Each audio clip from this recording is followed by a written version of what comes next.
Aqui no Vozes do Mundo, as histórias ganham vida. Prepare-se para se emocionar e viajar em cada palavra. Prólogo.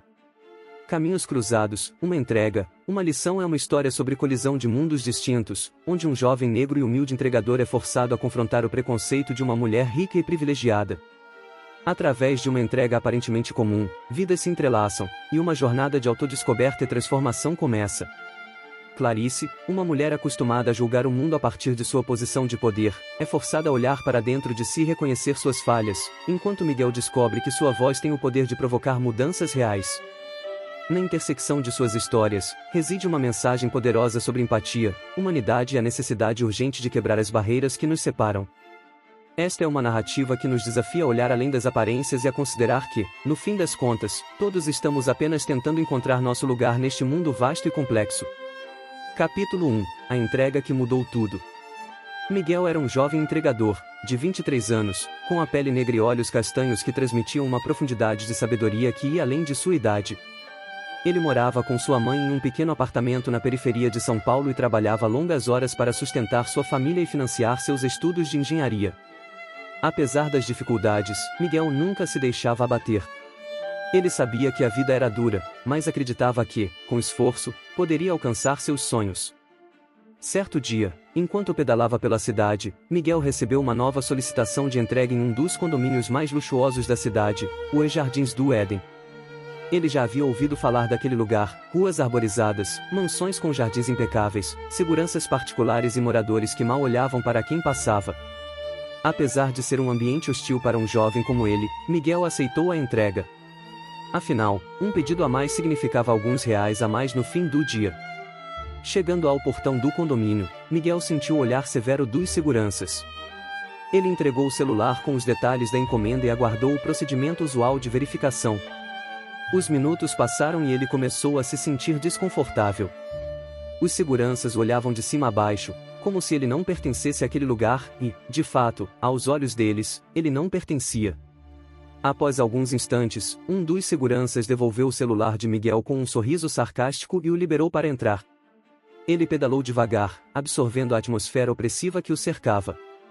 Quando chegou ao endereço da entrega, encontrou uma mansão de muros altos e portões de ferro ornamentado. Era um símbolo claro da riqueza e exclusão que os Jardins do Éden representava. Miguel tocou a campainha e aguardou.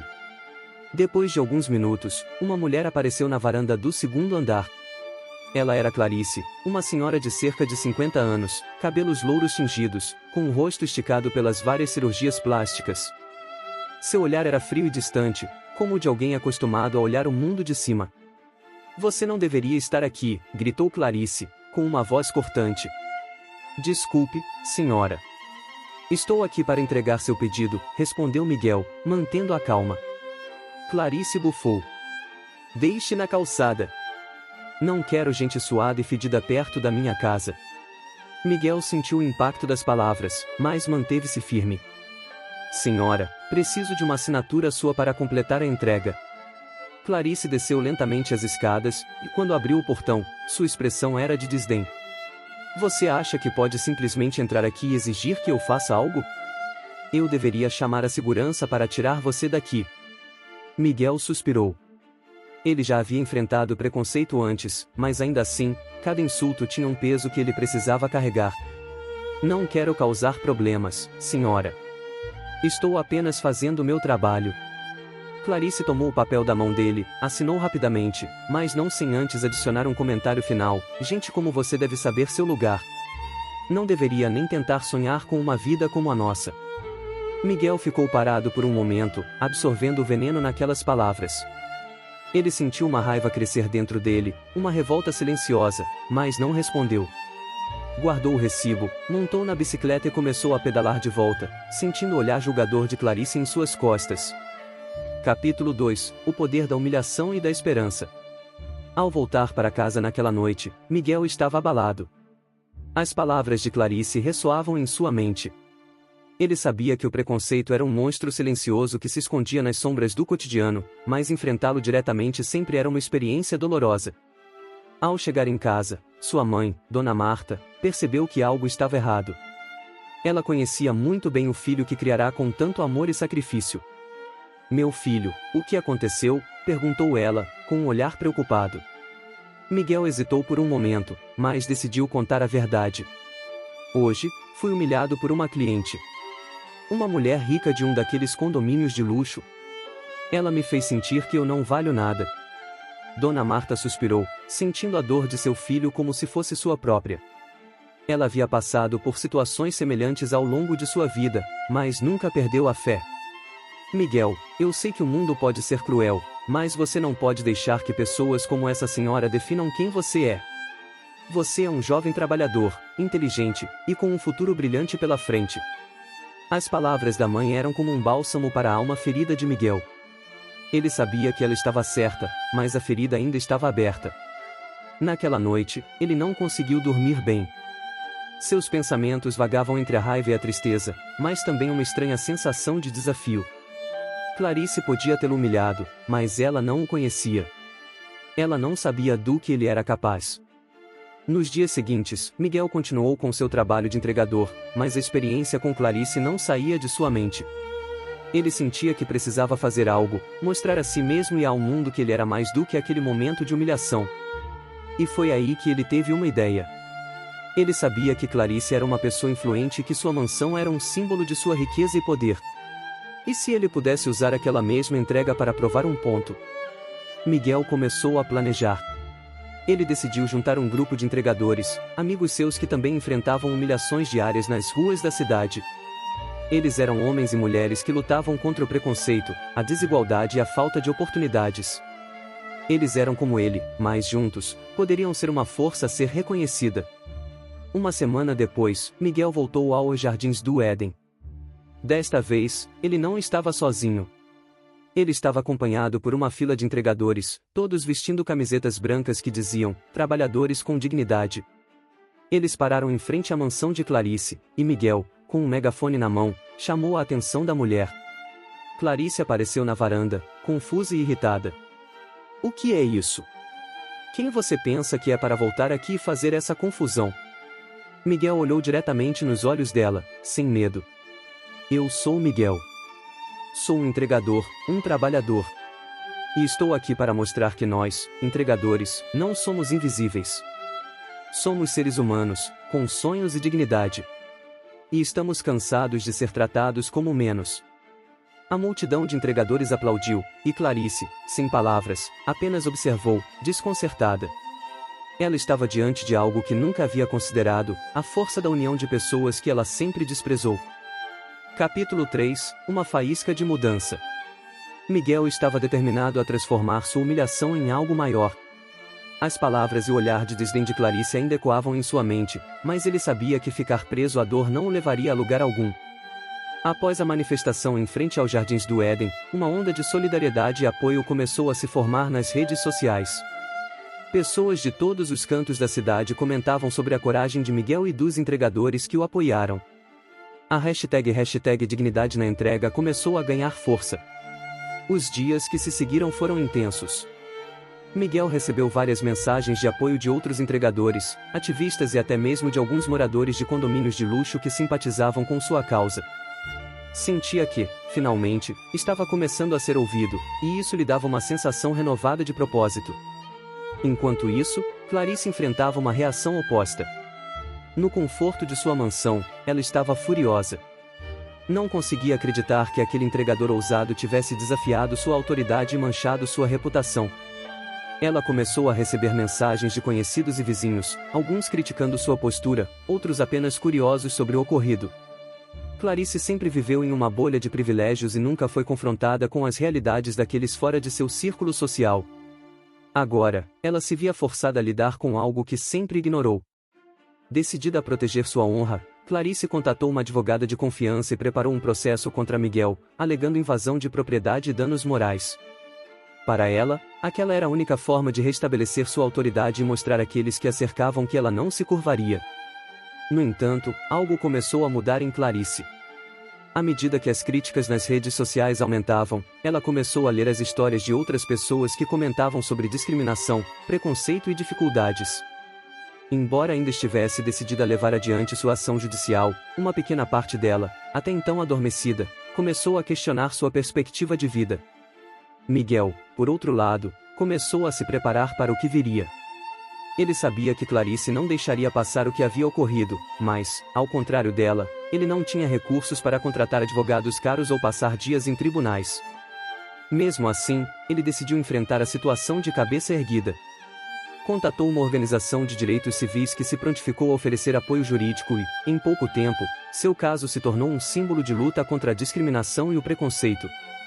Naquela semana, Miguel foi convidado para participar de um programa de rádio comunitário para contar sua história. Ele estava nervoso, mas sabia que precisava aproveitar cada oportunidade para espalhar sua mensagem. No estúdio, ele encontrou vozes de apoio e solidariedade, mas também críticas e desconfiança. Algumas pessoas, mesmo entre a comunidade, questionavam suas intenções e a eficácia de suas ações. Durante a entrevista, o apresentador perguntou: Miguel, o que você realmente espera alcançar com tudo isso? Você acredita que pode mudar a forma como as pessoas como Clarice enxergam os trabalhadores como você? Miguel respirou fundo antes de responder. Eu sei que mudar o pensamento de alguém como ela pode ser difícil. Mas minha luta não é apenas para mudar a mente de Clarice. É para mostrar que nós, entregadores, trabalhadores, somos dignos de respeito. É para mostrar para todos que têm a oportunidade de nos ignorar que não somos invisíveis. Se, no processo, eu conseguir plantar uma semente de mudança em alguém, então já valeu a pena. Enquanto ele falava, algo ressoou profundamente em muitos ouvintes. Miguel não estava apenas lutando contra uma mulher rica e arrogante, ele estava confrontando um sistema inteiro de desigualdade e injustiça. Seu propósito era maior do que uma simples disputa. Ele queria inspirar. Capítulo 4 – O confronto e a redenção. O dia da primeira audiência no tribunal chegou. Clarice, vestida em um elegante terno preto, chegou com sua advogada, segura de que o sistema estava a seu favor. Para ela, aquele era apenas mais um passo para reafirmar seu poder e sua posição social. Do outro lado, Miguel chegou acompanhado de sua mãe, Dona Marta, e de um grupo de amigos e apoiadores, incluindo advogados da Organização de Direitos Civis que se prontificaram a defendê-lo. A audiência começou com Clarice apresentando suas queixas, enfatizando como ela se sentiu ameaçada e violada pela manifestação de Miguel e dos outros entregadores em frente à sua casa. Sua advogada foi meticulosa ao descrever os danos morais sofridos pela cliente. Quando foi a vez de Miguel falar, ele manteve a calma. Eu nunca tive a intenção de ameaçar ninguém. Tudo o que eu queria era ser tratado com dignidade e respeito. A manifestação que organizamos foi pacífica e tinha o propósito de dar voz a uma classe de trabalhadores que muitas vezes é ignorada e desrespeitada. Os argumentos dos dois lados foram apresentados, e o juiz, percebendo que o caso ia além de uma disputa individual, sugeriu uma mediação antes de tomar uma decisão final. A mediação era um esforço para que ambos os lados chegassem a um entendimento mútuo. Clarice, embora relutante, aceitou.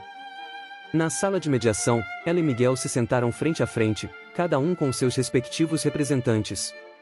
Miguel começou a falar primeiro. Eu sei que a senhora acredita que estamos aqui para prejudicá-la, mas não é isso. Eu não queria que tudo isso chegasse a esse ponto. Eu só quero ser visto, ser respeitado. Quero que meus colegas não sejam mais humilhados por causa de sua cor de pele ou classe social.